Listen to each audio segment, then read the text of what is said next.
aquella cruz. Qué gran precio pagaste para perdonar nuestros pecados. Cargaste todas nuestras culpas, todo nuestro pecado, toda nuestra maldad. Y recibiste toda la ira de un Dios santo, santo, santo. Qué gran amor y qué gran poder. Gracias por tan enorme salvación. Gracias por tal muestra de amor y por tal muestra de justicia. Rogamos a ti nos asistas en este estudio de miércoles, en la exposición de tu palabra, que nuestros corazones estén atentos y ávidos a escuchar, a examinarse, a ser confrontados por tu Espíritu, a ser animados por tu preciosa obra redentora y a vivir por ti y para ti. Que hoy no estemos pensando que ya lo sabemos todo, sino con la expectativa de aquel que entiende que no sabe nada como debería saberlo y que tú siempre hablas a tu pueblo. En el nombre de Jesús, amén y amén.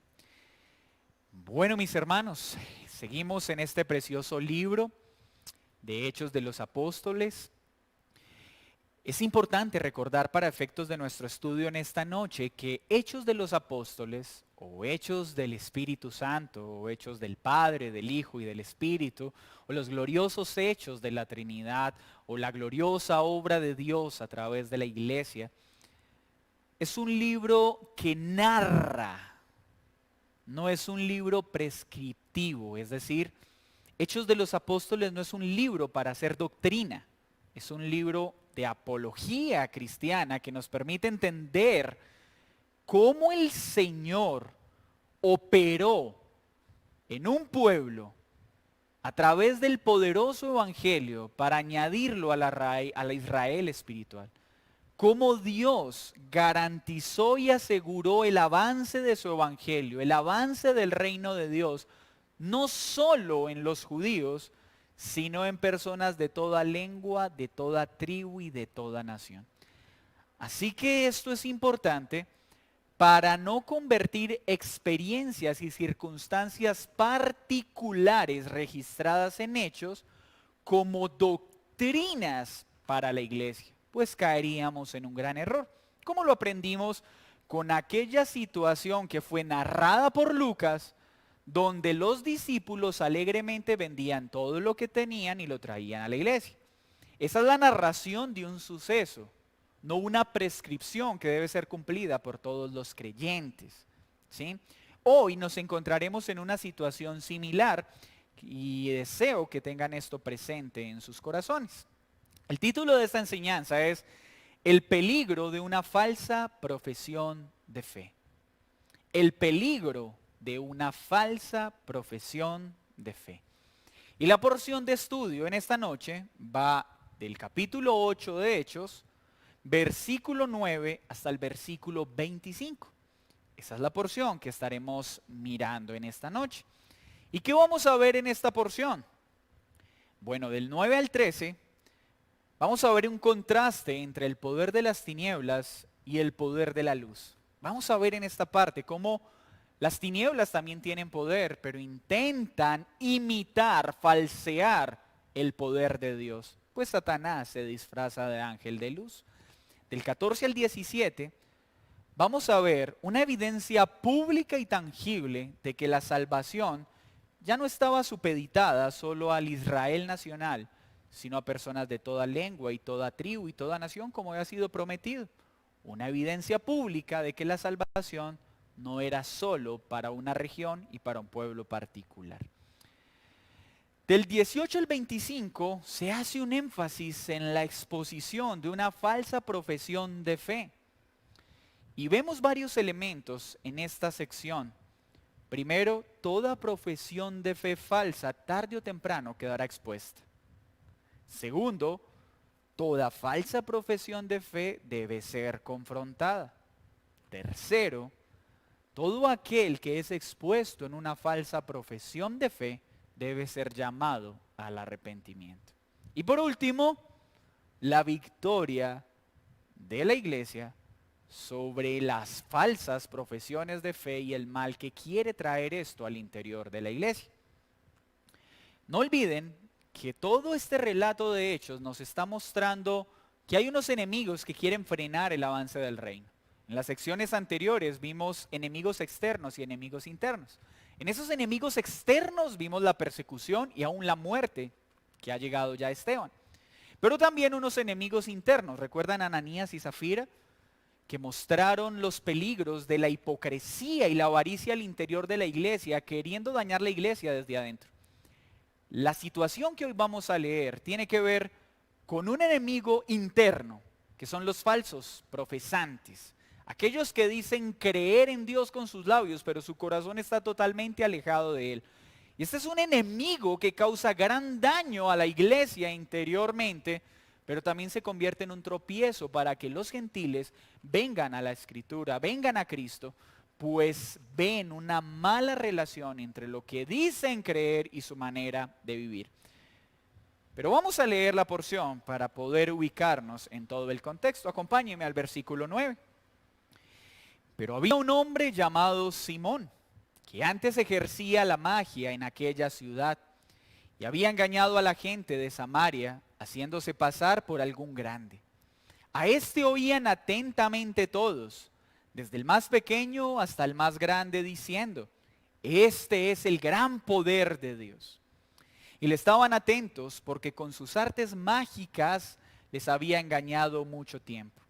Pero cuando creyeron a Felipe, que anunciaba el evangelio del reino de Dios y el nombre de Jesucristo, se bautizaban hombres y mujeres. También creyó Simón mismo, y habiéndose bautizado, estaba siempre con Felipe. Y viendo las señales y grandes milagros que se hacían, estaba atónito. Cuando los apóstoles que estaban en Jerusalén oyeron que Samaria había recibido la palabra de Dios, enviaron allá a Pedro y a Juan, los cuales, habiendo venido, oraron por ellos para que recibiesen el Espíritu Santo, porque aún no habían descendido sobre ninguno de ellos, sino que solamente habían sido bautizados en el nombre de Jesús. Entonces les imponían las manos y recibían el Espíritu Santo.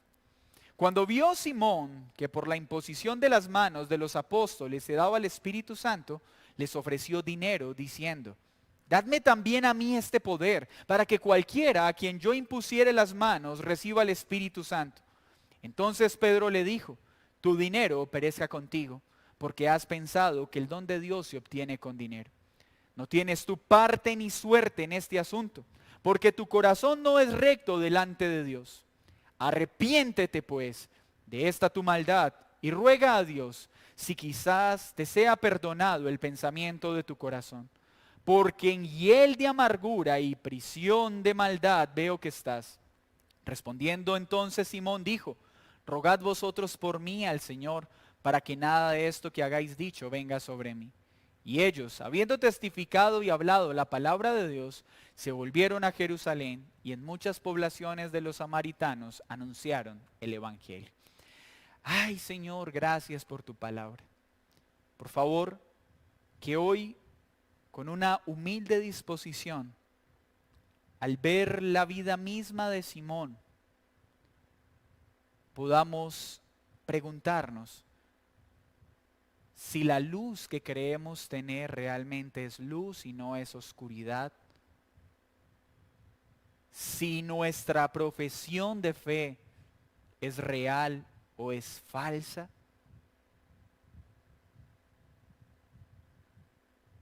Y regocijarnos en el poder de tu evangelio para destruir las obras de las tinieblas. Pues cuando la luz viene, a las tinieblas no les queda otra opción que ser disipadas. Dame de nuevo para enseñar tu palabra. En el nombre de Jesús. Amén y amén. ¿Cómo inicia entonces esta sección? Recuerden lo que había pasado en la providencia de Dios. La persecución se había hecho más fuerte, a tal punto que había causado la muerte de Esteban. Saulo, movido por sus intereses particulares, creyendo estar agradando a Dios, había empezado a perseguir casa por casa a todos los creyentes, llevándolos presos, despojándolos de todos sus bienes y llevándolos a vivir una dolorosa situación. Pero en la providencia de Dios, este era el recurso necesario para que el evangelio no se quedara represado en Jerusalén, sino que se extendiera a Samaria, a Judea y a todos los alrededores. Gracias entonces a esa dolorosa situación, llega una gran bendición a Samaria, el glorioso evangelio de nuestro Señor Jesucristo.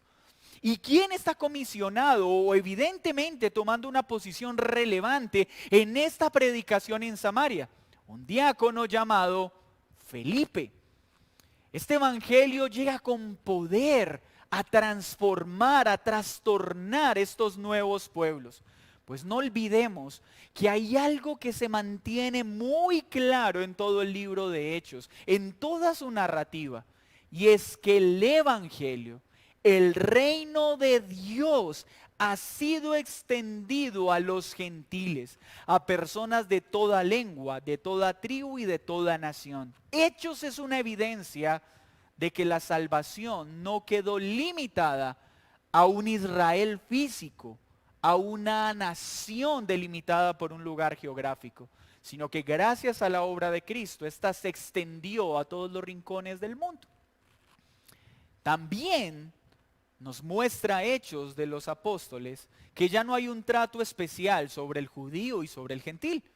Así como en Jerusalén por la predicación de Pedro vino arrepentimiento y luego Pentecostés y muchos recibieron el Espíritu Santo, hoy veremos cómo esto también sucede en un pueblo distinto a ese pueblo que antes tenía un trato especial.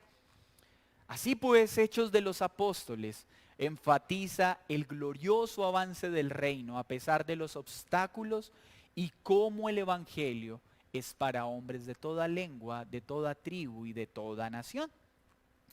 Vamos entonces a ver la sección. Pero había un hombre llamado Simón que antes ejercía la magia en aquella ciudad. Cuando hablamos de magia no estamos hablando de trucos visuales. No, estamos hablando de una operación de las tinieblas real que era común en este tiempo. No estamos hablando de un mago que hacía trucos que engañaban el ojo del hombre, sino obras sobrenaturales que no provenían de Dios, sino de las tinieblas. Este hombre había engañado a la gente de Samaria, haciéndose pasar por algún grande, es decir, por una persona de prestigio y poder. Además, había cautivado a las personas, mire lo que dice el versículo 10, de tal forma que lo oían atentamente todos, desde el más pequeño hasta el más grande. Había niños y ancianos cautivados por la enseñanza de este hombre. Además decían, este es el gran poder de Dios.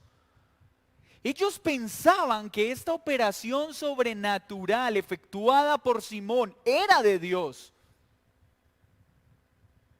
Por eso le estaban atentos, porque con sus artes mágicas les había engañado mucho tiempo.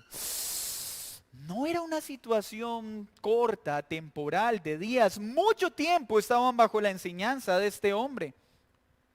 Pero, mire el contraste, pero cuando creyeron a Felipe, que anunciaba el evangelio del reino de Dios y el nombre de Jesucristo, se bautizaron hombres y mujeres. Pero, mis hermanos, esta es una realidad que ha existido desde que la iglesia fue fundada. Dios muestra su poder. La luz obra de manera milagrosa y sobrenatural grandes milagros.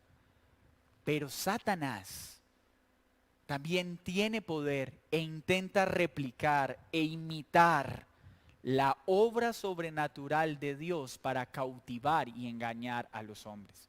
En un sentido entonces podemos decir que el reino de Dios tiene sus ministros, tiene sus siervos respaldados por la operación del Espíritu Santo, pero Satanás también tiene los suyos y lo respalda con poder para cautivar y engañar a muchos.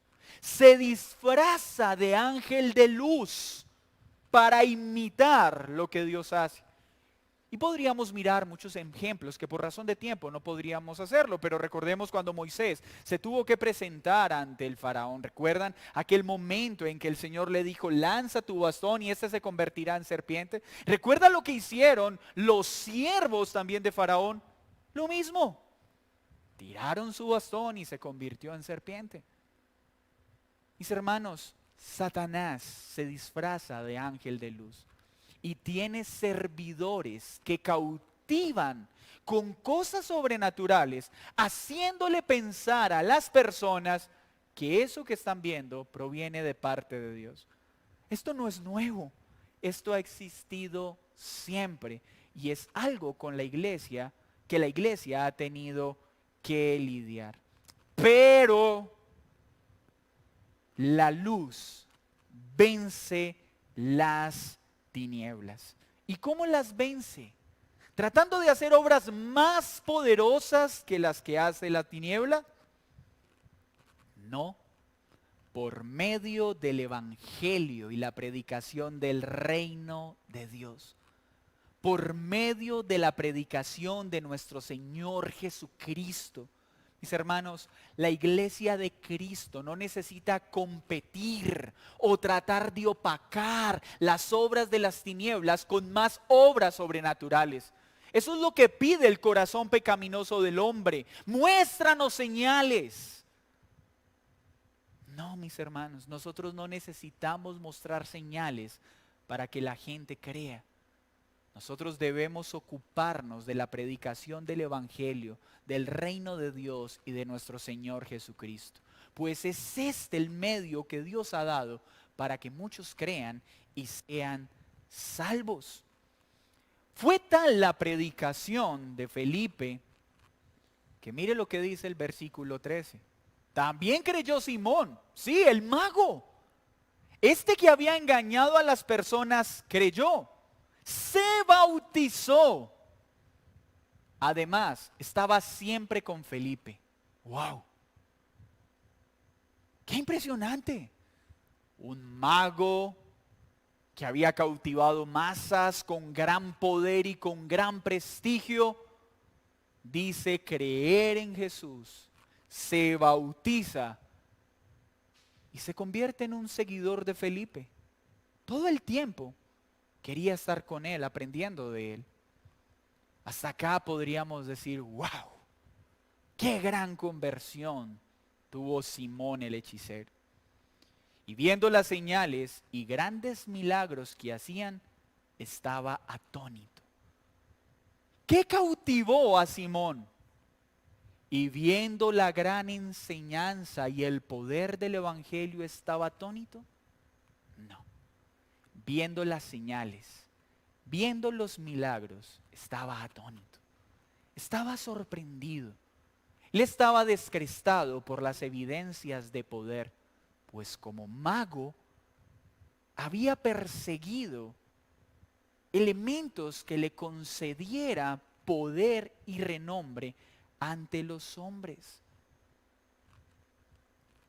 Hasta acá todo parece ir muy bien.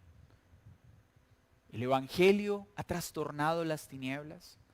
Muchos han sido rescatados de la influencia del engaño de Simón el hechicero.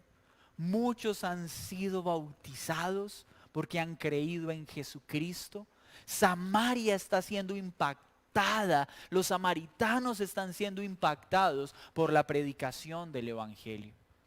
¿Será que Simón también está experimentando esto mismo? Versículo 14. Cuando los apóstoles que estaban en Jerusalén oyeron que Samaria había recibido la palabra de Dios, enviaron allá a Pedro y a Juan, los cuales, habiendo venido, oraron por ellos para que recibiesen el Espíritu Santo. porque aún no había descendido sobre ninguno de ellos, sino que solamente habían sido bautizados en el nombre de Jesús. Mis hermanos, cuando nos encontramos con situaciones como esta, debemos ser cuidadosos de no sacar doctrinas equivocadas, imponer un significado al texto que no tiene. Esta sección tiene un interés propio en la narrativa del libro. Mostrar dos cosas: la falsa profesión de fe de Simón y mostrar la gracia de Dios llevando el evangelio, la salvación a personas de toda lengua, de toda tribu y de toda nación. Hay hitos redentivos, situaciones particulares que son descritas en la Escritura, pero que se dan una sola vez, que no se vuelven a repetir jamás, que hacen parte de un proceso de transición de la iglesia. Este texto ha sido muy mal utilizado y no me quiero detener en ello para hablar de que una persona puede ser bautizada y que luego del bautismo viene el Espíritu Santo. Esa discusión no nos interesa porque ni el texto la está propiciando ni aporta para lo que el texto nos quiere enseñar. Pero sí quiero aclarar algo. ¿Por qué Felipe los bautizó solo en el nombre de Jesús? ¿Acaso él no fue bautizado en el nombre del Padre, del Hijo y del Espíritu Santo? Sí, él sabía qué es lo que había hecho Pedro en sus discursos y en sus bautismos posteriores.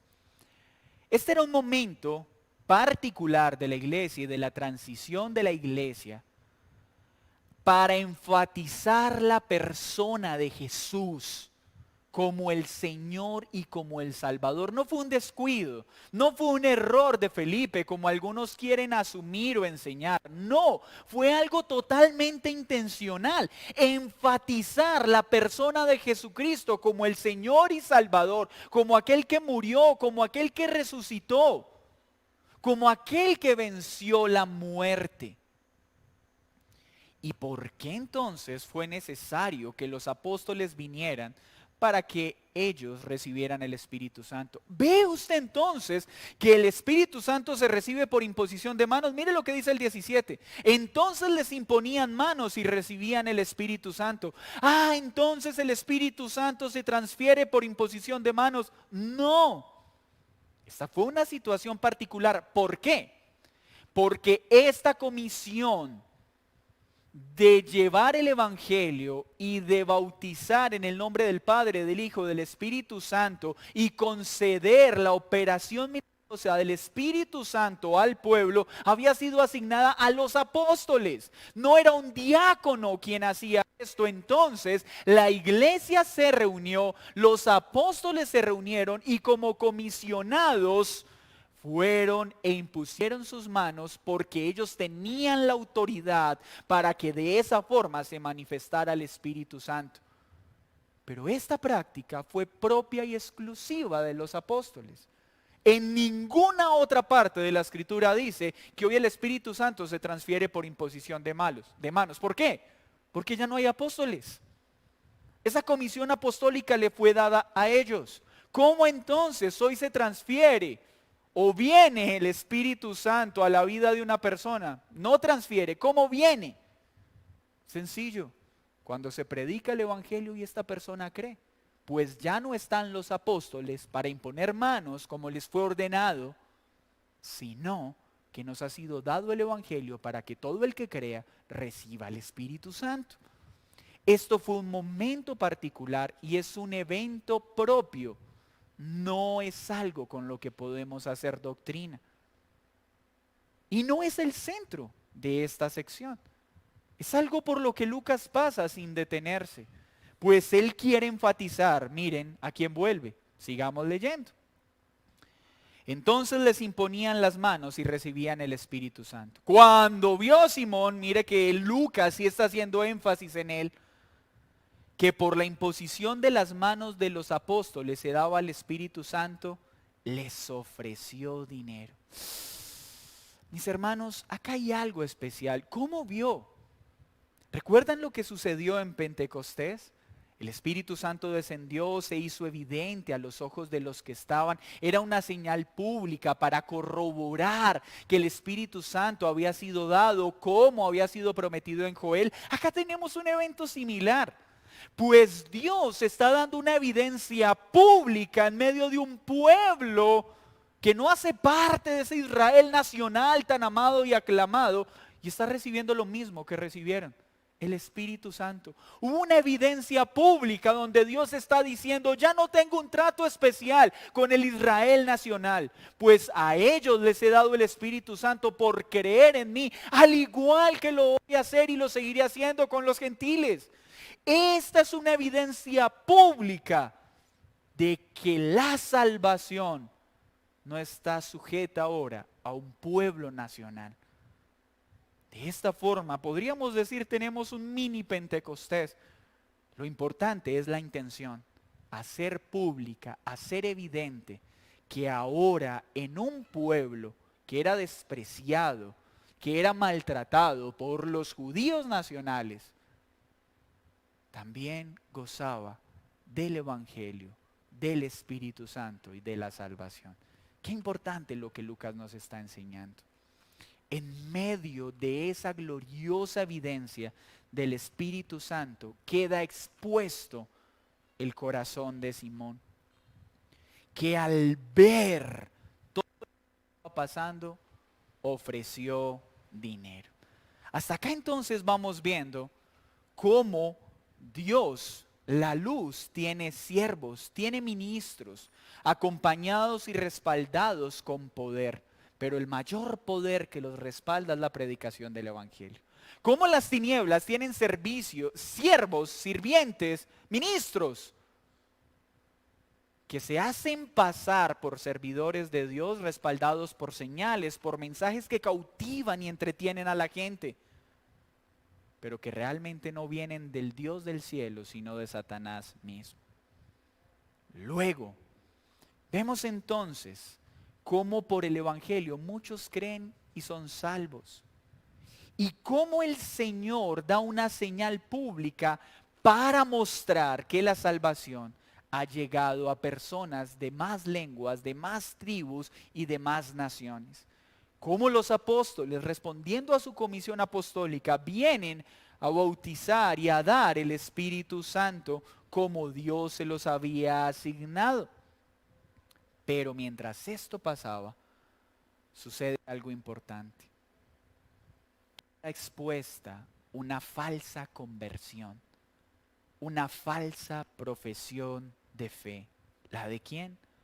La de Simón. ¿Y cómo se hizo evidente esto? Pues este hombre ofreció dinero para tratar de ganar el poder de Dios. Trató de pagar para recibir el Espíritu Santo. ¿Por qué hizo esta oferta? Mire lo interesante de la situación. Dice que cuando los apóstoles imponían manos, ¿qué pasó en los creyentes que han sido bautizados por Jesús en el nombre de Jesús?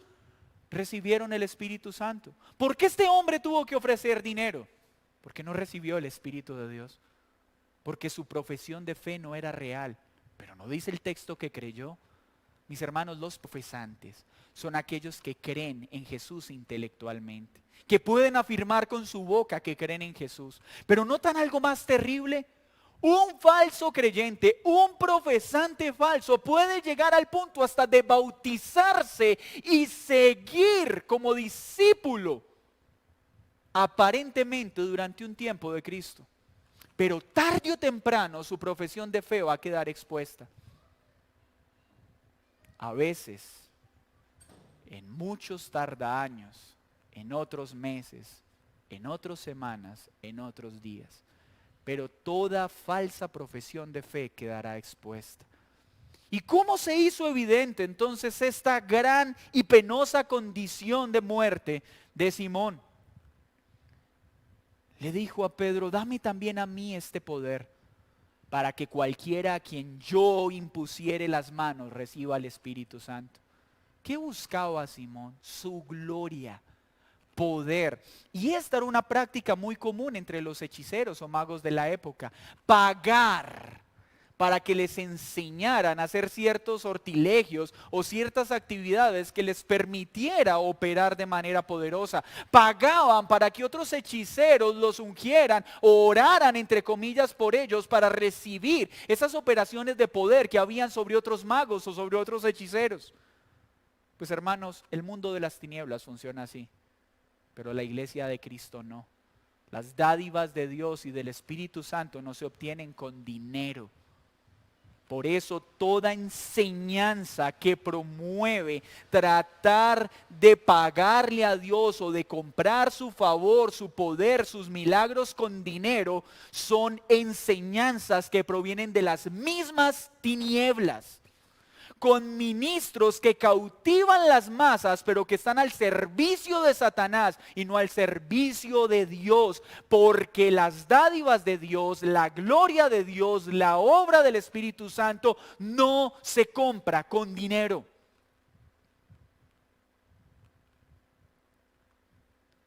Versículo 20. Entonces Pedro le dijo: tu dinero perezca contigo, porque has pensado que el don de Dios se obtiene con dinero. Qué duras palabras. Tu dinero perezca contigo. ¿Qué condición está exponiendo Pedro? Que este hombre está caminando rumbo al infierno. Y que el dinero que está ofreciendo lo acompañe a su destino. Qué duras palabras. ¿Y qué le dice Pedro? ¿Y sabes por qué? Porque has pensado que el don de Dios se obtiene con dinero. Qué duras palabras. Y miren lo que le dice en el 21. No tienes tu parte ni suerte en este asunto, porque tu corazón no es recto delante de Dios. Tú no eres salvo. Tu corazón no es recto delante de Dios. Tú vas hacia tu propia destrucción. Pero mis hermanos, ¿no se parece esto a la dura realidad de nuestro tiempo? ¿Cuántas personas hay que hoy con sus labios dicen: sí, yo creo en Jesús? Ojo con esto. ¿Cuántos hay, aunque se han bautizado, y creen que son salvos cuando en realidad no lo son? Y están tratando de comprar el favor de Dios con dinero. ¿No es esto parecido a lo que enseña la teología de la prosperidad? Ven, siembra, pacta y Dios te dará lo que tú estás pidiendo. Si tú siembras, tu hijo se sanará. Si tú pactas con dinero, tu matrimonio se salvará.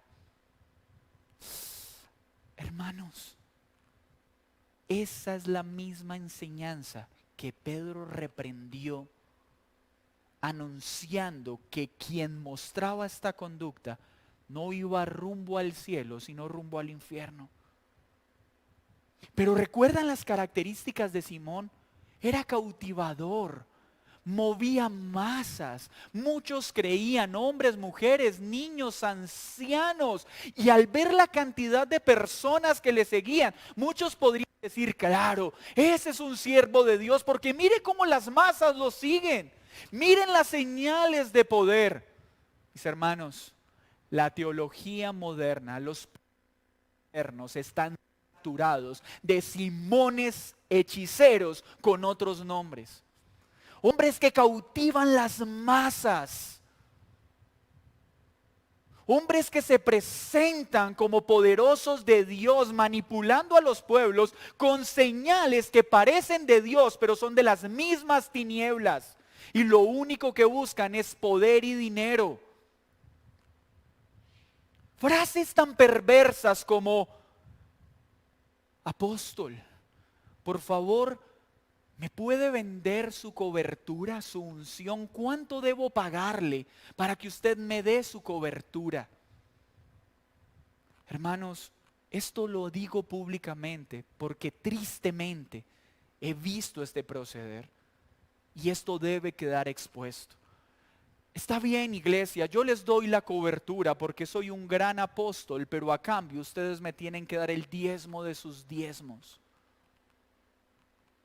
Perversos que usan el evangelio para enriquecerse. Mis hermanos, cada vez que ustedes escuchen, pacte, siembre, dele a Dios dinero para que Él lo bendiga, corra, porque delante suyo no tiene un siervo de Dios, sino un siervo de las tinieblas. Pero es que mire cómo lo siguen las multitudes, mire cómo hace señales. Satanás se disfraza de ángel de luz. Pues la dádiva de Dios no se compra con dinero, ni con diezmos, ni con ofrendas, ni con pactos, ni con siembras. La salvación es por fe. La operación del Espíritu Santo es por fe y es un regalo de Dios que nadie puede comprar y nadie puede vender. Y Pedro entonces ha dejado esto expuesto y le dice, arrepiéntete. Mira entonces lo que Pedro hace. Expone la condición de Simón. Deja en evidencia que su profesión no es real. Pero se bautizó. Sí. Hay muchos que dicen creer en Jesús y se han bautizado y sirven y predican y hablan bonito y tienen gran oratoria sin ser salvos. Pero una vez queda expuesta la falsa profesión de fe, mire lo que hace Pedro. Lo llama al arrepentimiento. Le dice: arrepiéntete de tu maldad. Ruega a Dios si quizá te sea perdonado el pensamiento de tu corazón. Nosotros no podemos decir: ay, es que Simón no se salvó en el futuro, no sabemos qué pasó en el futuro. Pero sí podemos decir lo que el texto nos dice. En ese momento Simón no era salvo. Tenía una profesión de fe falsa, así se hubiera bautizado. Y era necesario exponerla y llamarlo al arrepentimiento, llamarlo a que fuera a Dios y se humillara, a que le pidiera a Dios su perdón, porque en hiel de amargura y en prisión de maldad estaba. Miren lo que le está diciendo Pedro, a pesar de que caminaba con Felipe para arriba y para abajo, a pesar de que se bautizó, su corazón estaba en hiel de amargura y en prisión de maldad. Qué fácil puede ser engañado el ojo del hombre, pero el ojo de Dios jamás será engañado. Rogad a Dios. Y acá, hermanos, hay algo que debemos examinar y preguntarnos con respecto a nuestra profesión de fe. Hay muchos que dicen: sí, yo soy cristiano porque me bauticé. Sí, yo creo en Jesús. Pero ¿recuerdan lo que Pablo dice a la iglesia de Corinto? Verifica que tu luz sea luz y no sea oscuridad. Hoy la pregunta que nos hace este pasaje no es si ya nos bautizamos, es si nuestra profesión de fe es real. Porque tú puedes haber pasado por las aguas y aún tener tu corazón en hiel de amargura y en prisión de maldad. Tú puedes estar predicando en un púlpito. Tú puedes gozar de oratoria y tener muchos seguidores y delante de los ojos de Dios no tener un corazón recto. Pues puedes tener una profesión de fe falsa. Así que tenemos que preguntarnos: Señor, ¿mi profesión de fe es real? Así que pueden haber personas que creen intelectualmente sin ser salvas.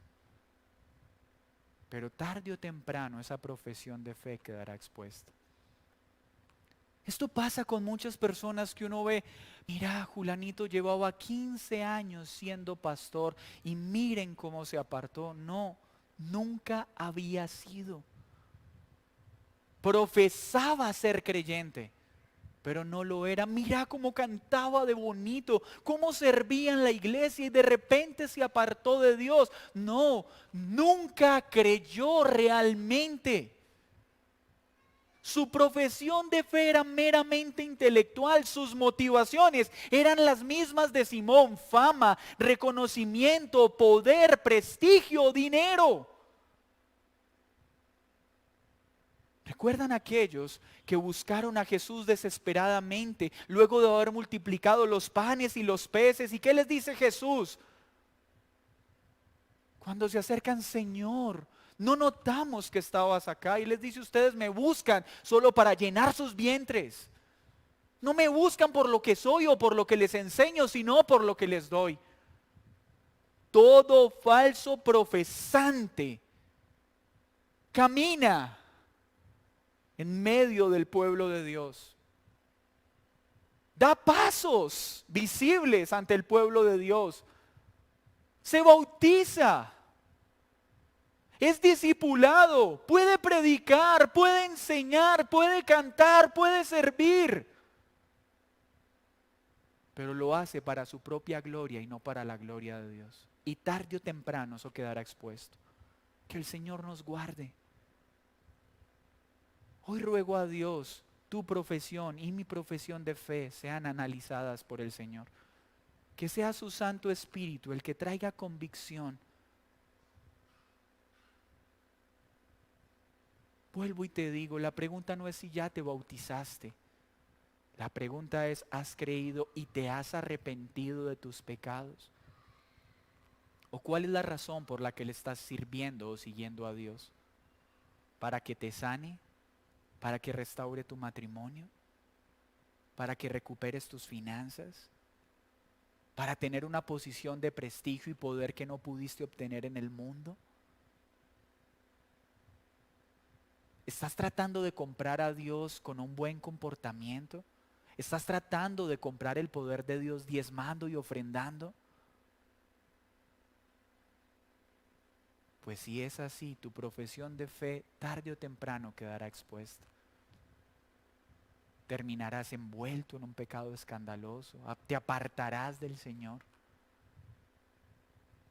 te sumergirás en los deleites propios de este mundo, empezarás a vivir de manera contraria a lo que la palabra de Dios enseña. Mira, yo te animo con las mismas palabras que Pedro se dirigió a Simón. Si esta es tu condición, por favor arrepiéntete. Arrepiéntete. Arrepiéntete. Y ve al Señor para que te libere de la hiel de amargura y de la prisión de maldad en la que te encuentres. No te engañes diciendo: es que sí, yo un día amé a Dios y le serví, pero quedé tan decepcionado que decidí apartarme. Y mire ahora cómo vivo. No, ven al Señor en humildad y di: Señor, perdóname, porque verdaderamente yo no te conocí. Verdaderamente no me he arrepentido de mi pecado. Verdaderamente te estaba buscando para mi propio bien y no para tu gloria. Mi profesión de fe es falsa, perdóname. Me arrepiento de mi pecado y de mi maldad. Y esto es una advertencia para todos nosotros, porque con dolor tengo que decir que falsas profesiones de fe siempre habrán delante de la iglesia, dentro de la iglesia.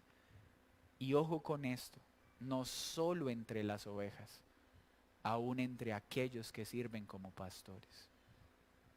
Muchos hombres, como Simón el hechicero, pueden estar gozando en este momento de fama y prestigio en niños y ancianos, grandes multitudes siguiéndoles, durante años enseñando y siendo considerados hombres de Dios, pero en algún momento quedarán expuestos y se hará evidente que son ministros de Satanás, que solo buscan enriquecer sus vientres a través de la fe. Y que aquellos que lo seguían buscaban lo mismo, tratar de comprar el favor de Dios con dinero. ¡Qué gran prueba!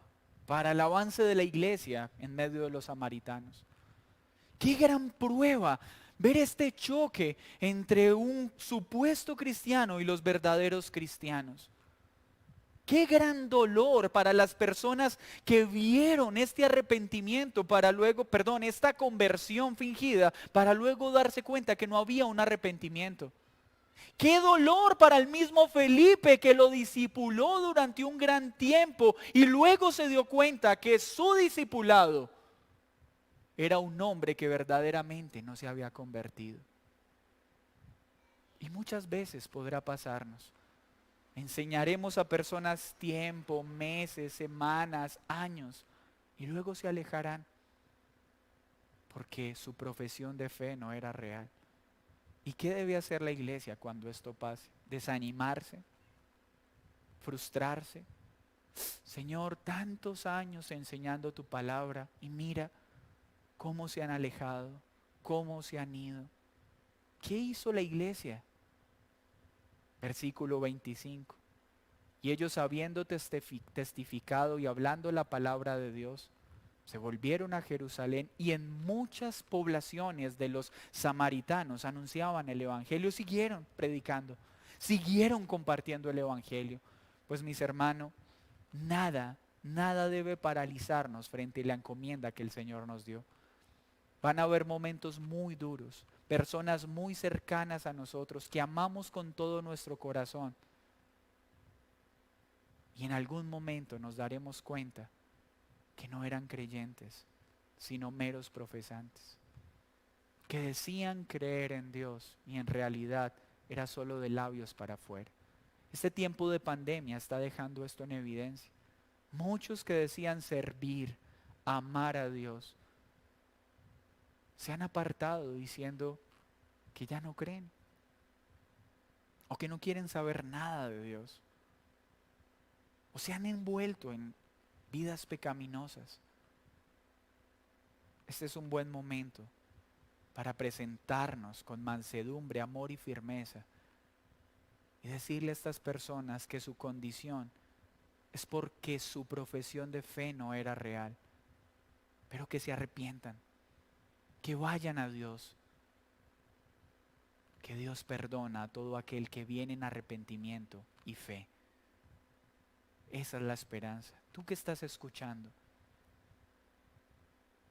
si al examinarte te das cuenta que tienes mucho en común con Simón, que tú has sido parte de aquellos que han tratado de comprar a Dios sembrando, pactando a través de los diezmos y las ofrendas,